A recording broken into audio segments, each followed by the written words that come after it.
can see you clearly. Tutti abuja.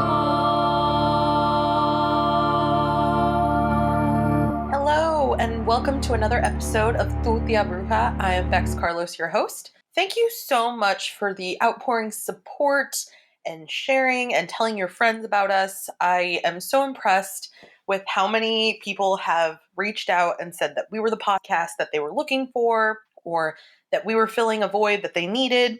I just really want to have people who are Black and brown and queer have their voices heard, because in witch circles that doesn't always happen. With the revolution that's happening right now, there's so much change that there's so many people speaking out and going to protests and donating money and really putting in the effort.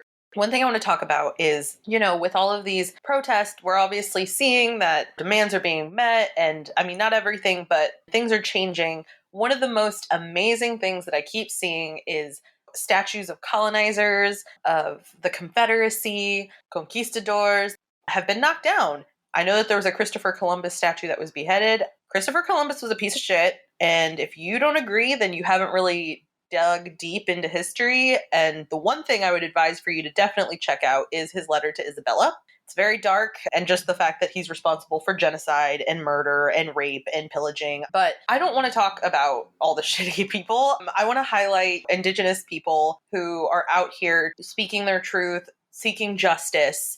During the peak of the COVID epidemic, the federal government was attempting to take away land from the Wampanoag people, and they recently had a victory in their favor. It's their land to do with what they want. These victories add up to a larger result, and I know that it's hard. We want this change to come now, but we're only now getting so many people on the same page. So be prepared. This is not a sprint, this is a marathon. So be taking care of yourself and figure out what part you can take in the revolution. My guest for today, Marcella Kroll, is of the Wampanoag people. And Marcella is so amazing. She has so many gifts. She's a medium. She's a visual artist. She's done a couple of printings now of her oracle deck, Sacred Symbols. She wrote the book Priestess. She's also a tarot reader, and she read for the late Joan Rivers and her daughter Melissa. It's taken her some time to really accept her power and really accept the gifts that she was presented.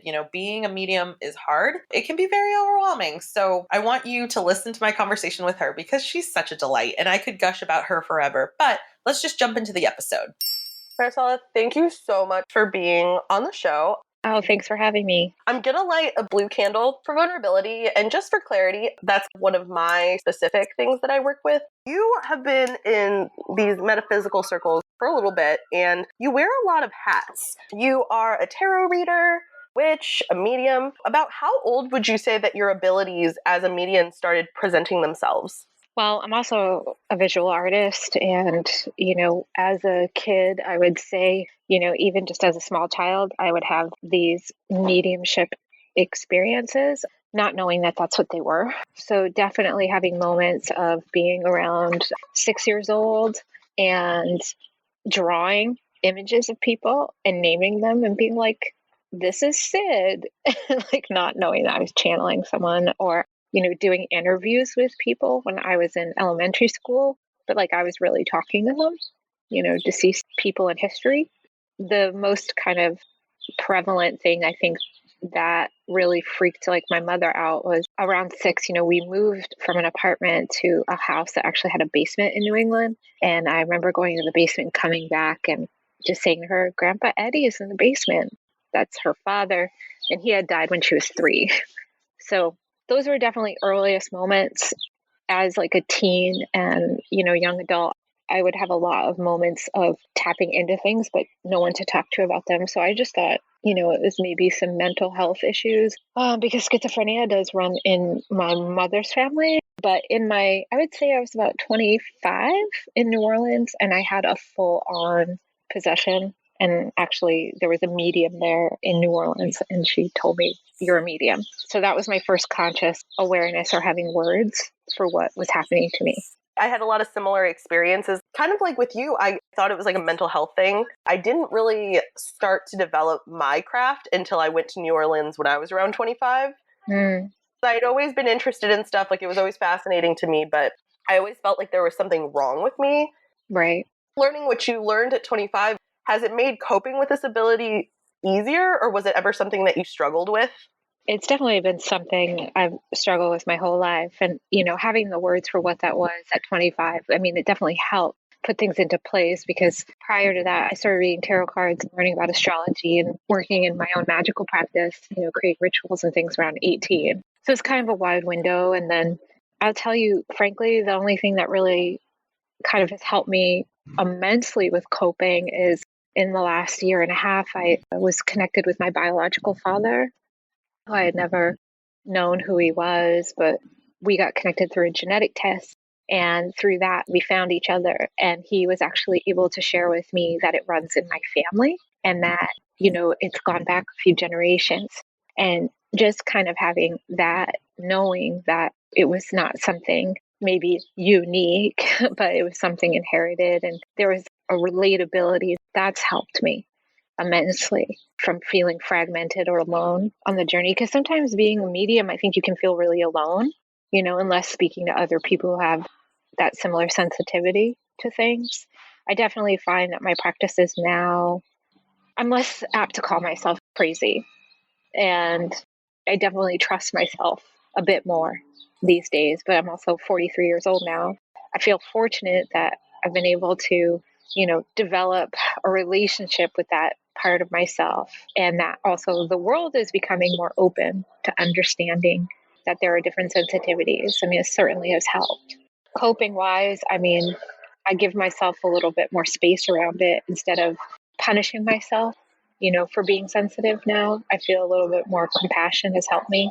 Also taking care of myself on a physical level. I'm 3.5 years sober. It's not for everybody, but for me, that also helped me. It helped ground me. It helped me have more of a grasp on kind of what I'm feeling and what's my emotions, what's not my emotions.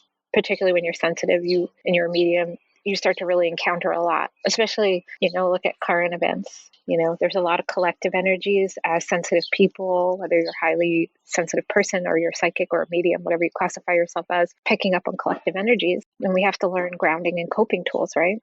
True. Congratulations on your 3 years of sobriety. I think a lot of magic folk have to figure out what centers them when you are receptive to so many outside forces. Yeah, well, because it's hard to be human, right? It's hard to be an embodiment when you're picking up and feeling everything and then trying to process it through this one vessel. Yeah. There's a concept that I've heard you discuss quite a few times. I would love for you to give a little bit more information on it as well. A soul contract. Mm.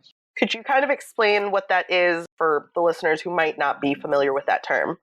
Well, I mean, soul contracts, I believe, are the soul's ability to connect and learn in this human experience.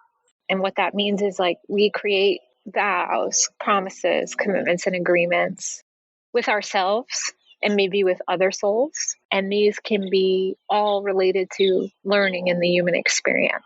So if you and I, say, have a soul contract to come together to share information that might help someone, but we made that agreement, maybe 8 lifetimes ago, or, even upon entering this one, that's a soul contract, right? If you have a personal relationship with another person and you're like, okay, I have a commitment to learn about, romantic relations with you, that's a soul contract. If you say in a past life experience or a ancestral line experience where you go, okay, I really need to learn about the value of resource, and maybe my soul commitment or soul contract is to release any vows of poverty that I have taken. These are all kind of examples of soul contracts. Someone had mentioned to me that you basically go in learning whatever lesson you seem to have to learn in whatever way that it needs to be learned. Typically, it can be a lot of pain associated with that. Yes. So, can they be amended or kind of reworked, or, how does one adjust a soul contract? Okay, so, I don't see soul contracts or commitments as being enforced in a way that there's no leniency. I feel like there are guidelines, and there's even an aspect of them. You might be born, it's not just past lives, but you might be born into a family line of soul contracts. If you have a family line of healers that have a soul contract to, work on the evolution of man, they're going to be dealing with a lot of heavy stuff. Can you just like wipe them out and erase them? I think that there is an aspect where, yes, you can release some agreements that are no longer compliant, right? So if you are in a soul contract with someone else and the other person isn't willing to do the work, you absolutely can amend or renegotiate the agreement, right? You can give yourself also, if you keep going through the same agreement over and over again, and you're pretty sure you got the lesson down, it's definitely an opportunity to amend or renegotiate the agreement. I've been stuck on the concept of them because I've really been trying to figure out why I'm here, kind of connecting the dots and what makes sense to me. Right. I've realized since my trip to New Orleans and just all of the work and stuff that I've been doing since then, both around like magic, but both also around social justice, I've realized that more of my gifts present themselves. Right. When I have like a major lesson, or I guess recognize unconscious bias that I might have had.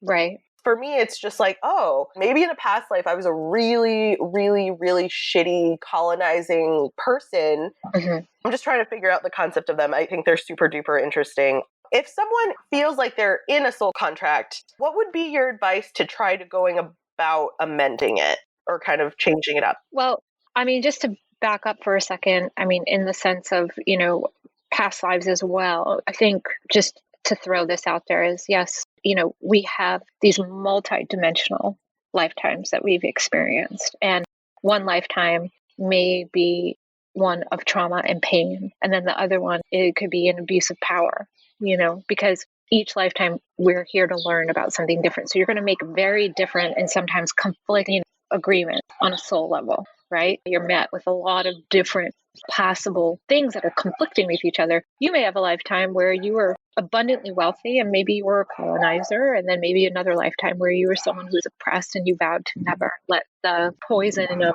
such and such, so it's going to create this conflicted system within you. I think there's two things in terms of finding out why you're here. And I think, yes, they can be clues to those things in those agreements, but there's also, and I'm going to answer your question, but I really think it's important to state that, it's important for us to keep our mission statements very much to the core or to a heart of a matter instead of a really lengthy job description, right? So if I'm like, my purpose is to uplift and elevate human consciousness, that's one statement, right? If your life purpose is, I am to be loved, I am to be compassionate, these things can always evolve and change, right? Based on the lessons and the things that we learn or that we agree to.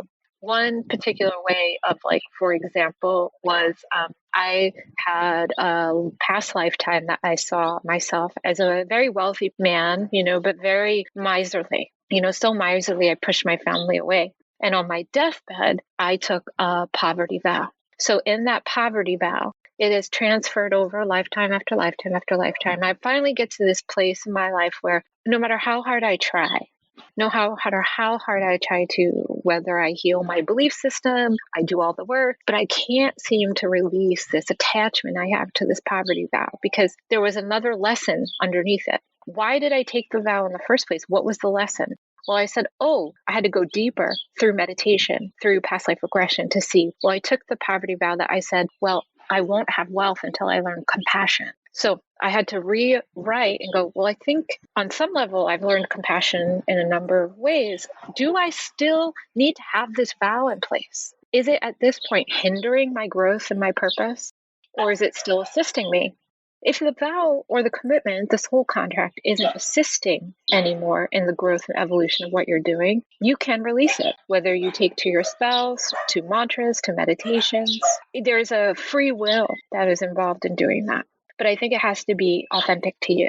So if a spell, you do your candle work, if you want to create a candle for releasing a commitment or agreement or contract that is affecting you in a way that now it's hindering you instead of allowing you to grow, use your intention to work with that candle to create a spell or ritual to release it. There's other ways to do that as well, where you can write it out like a letter.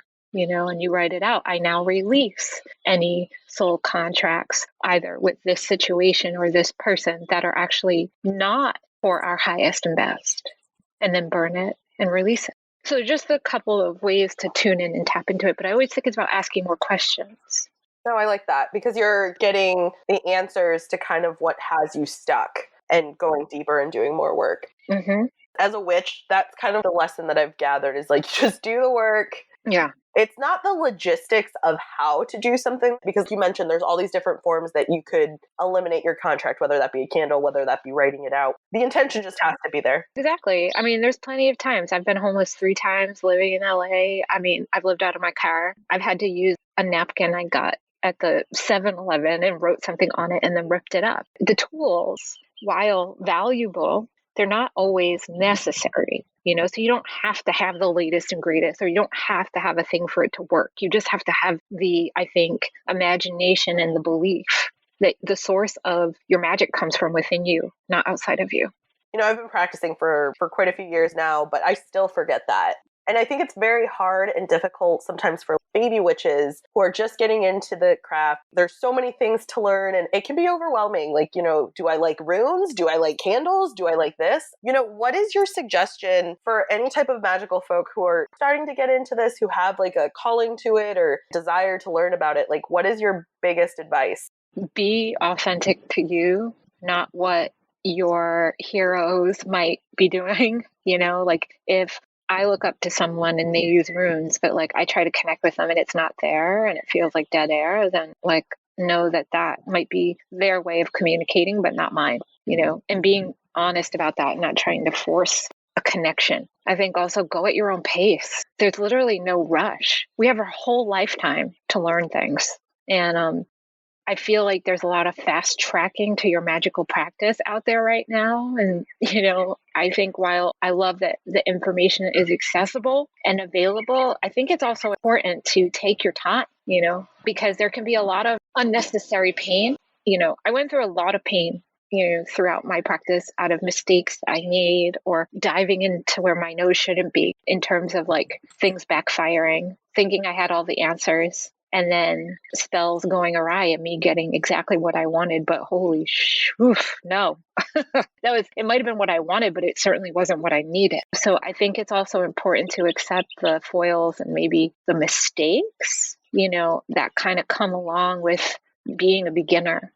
Just watching yourself in response to how you show up. Where's the play? Yes, there is a seriousness and connecting to our power through our magic, but there is also like a playfulness that has to be present to stay curious, to stay teachable. So I think honor your teachers. That's another thing. There's this kind of fast tracking thing that happens. Now, honoring your teachers doesn't mean don't question them, but I think there has to be a certain level of respect as well that we're missing. Your elders have a lot to share with you, and there's a reason they've come this far, and they've got a wisdom and a perspective that maybe you don't have. So maybe be keen to keeping your ears open. Thank you so much for that. Just that reminder that you should respect your elders. They have wisdom that they've gathered in their life that many of us haven't yet. And it's very important to listen. And I think it's also, and like, while I get it's also like important to grow and hold people accountable, you also have to remember there are things that have, with like certain elders and stuff that kind of, I'm not saying people shouldn't amend past mistakes, but I also think you should look at the perspective of what was going on then,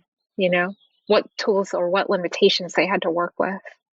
We've got the luxury right now of having a lot of access to information and to each other. Not everybody had that. Yeah. I think about that a lot.